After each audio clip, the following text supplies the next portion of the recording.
Thomas, Percy and James were looking at the early morning sky. "Everyone's so much happier when springtime comes," said Thomas happily.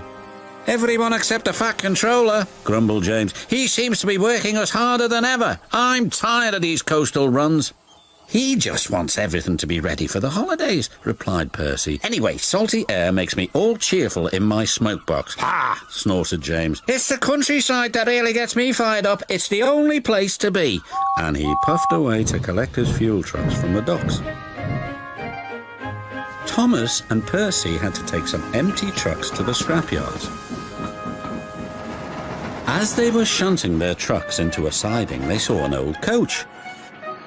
She looked very sad. "What are you doing here?" "They called me old slow coach and told me I wasn't useful anymore. Now only the mice ride in me." "Well, you may be dusty, but you look in perfect shape." The yard manager appeared. "Come along, I have trucks for you to take away." "Excuse me," said Percy's driver. "Can you tell us about this coach?"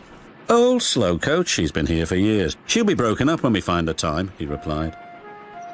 The engines were most dismayed. "We'll try and help you," said Thomas, but he didn't know how. Meanwhile, James was enjoying himself. "This is the life," he chortled. But he was heading for trouble. One of the fuel trucks was leaking. And suddenly it caught fire. "Help!" cried James. They reached the siding and his driver gave the alarm. "It's fuel and it's dangerous." As Thomas and Percy approached the junction, they saw the smoke and a guard waving a red flag. "Sparks from James's funnel have set the fuel trucks ablaze," he called. "The firemen have got things under control, but it's quite a mess." "You said the countryside run got you all fired up, James," said Percy. "But I didn't think he meant it in this way." "Ha!" snorted James. "It was the stupid truck's fault, not mine." "It's safe to proceed now," called the fireman. Thomas and Percy puffed slowly by, but now they felt sorry for James. It wasn't long before they reached the station.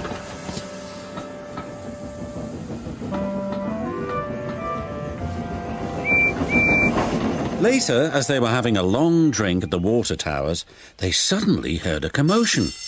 "What's the matter?" Thomas asked. "It's another fire at the workman's hut," replied Thomas's driver. "We'd better see what we can do."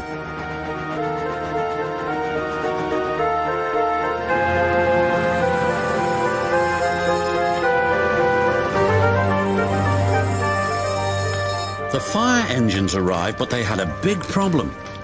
"We are completely out of water," cried a fireman. "We can't use seawater because it clogs our works. We'll just have to let that building burn." Then Thomas had an idea. "Why don't you use the water in our tanks? We've just refilled them." The fireman wasted no time. "You're very clever engines," chuckled their drivers. Soon the fire was out, but the hut where the workmen lived was destroyed. "We'll need to find something to house the men. They can't sleep on the beach," said the foreman. "What about old slow coach? She would be perfect for the workmen." "Comfy too," added Thomas. "What a good idea, Percy," said his driver. They phoned the Fat Controller, who agreed. "She'll be spick and span by the time you collect her." And she was, and very happy too.